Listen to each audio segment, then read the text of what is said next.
while we may not be traveling right now, NPR's transportation analyst is breaking down what future traveling could look like. Seth, you've been answering a lot of questions about travel because people are starting to see the country start to open up, but is travel safe to do right now, across the country?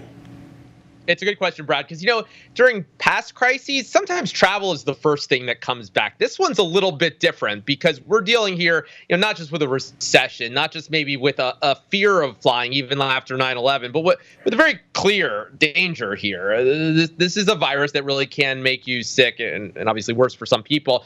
And at this point, the advice is kind of the same when it comes to travel as with everything else, which is that if you don't need to leave the house, whether it's to go to a supermarket, whether it's to do a lot of other things that a lot of us still can't do or to travel, you probably shouldn't do it. Right now, flying is still for essential travel, doctors, nurses rushing to save lives, or, if you do have a family member who you absolutely have to rush and see because of life-threatening circumstances. Right, but we are looking at these prices for tickets. They're so tempting to grab that one to, fly to California, fly to Florida, fly somewhere where we might not have a family member. What do we do? I mean, how do we kind of go,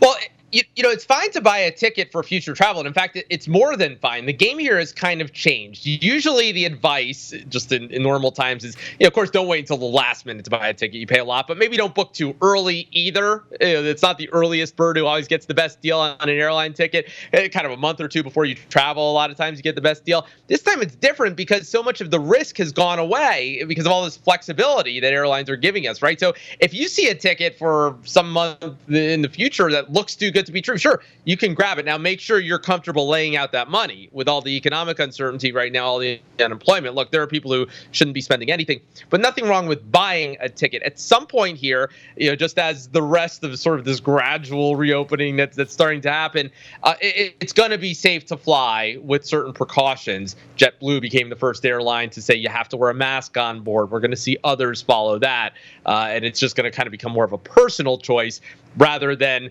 having this shame of traveling or of doing other things that put other people at risk. Yeah, and I know you've been giving tips on people how flying, and one thing you said is read the fine print. Start reading because things have changed on how you might be able to refund that ticket or when you can use that ticket, even though the price sounds great. Exactly. And so, the rules are different for a ticket you're buying now as opposed to one you bought in the past.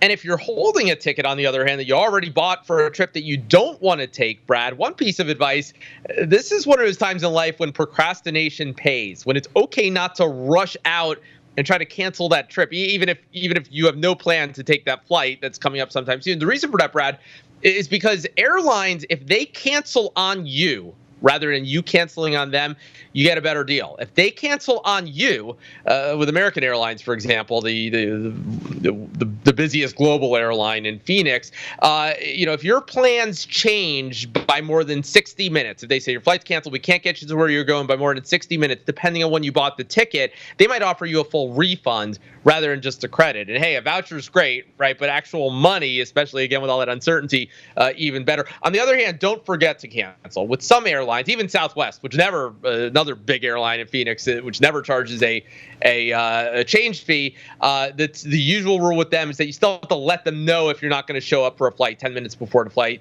to avoid being just out the money. So don't cancel too early. Don't forget to cancel. Maybe put on your calendar for kind of a day or two before travel. If they haven't yet canceled on you, then that's the time to go ahead and let them know you don't plan to travel. Okay, I know I got to wrap it up here, Seth, but very quickly, should I go directly to the airlines or should I be using some of those travel apps to buy my ticket? That's a good question, Brad. And some people, look, there's no reason, in terms of the rules, why it should be any different. You have all the same rights if you buy an Expedia, Kayak, or wherever. There are people lately who have found that when there's another party in the mix, there's some of that finger pointing in terms of whose responsibility is. And some people have been saying, look, next time I'm going to buy directly from the airline. Again, no technical reason why that should be the case, but there are people who do feel that way. So, all right, how can I listen to more of you and get my travel tips? Yeah, well, it's the Airlines Confidential podcast. That's what. If you go to airlinesconfidential.com, or you just look for that where you get your podcasts and all the usual apps. And I'm also on NPR's Here and Now. You catch me on KJZZ locally. Thank you, Seth, very much. And when the country opens up more, we can do some traveling. Love for you to come visit us. Absolutely. I'd love that, Brad. Love it out there. All right.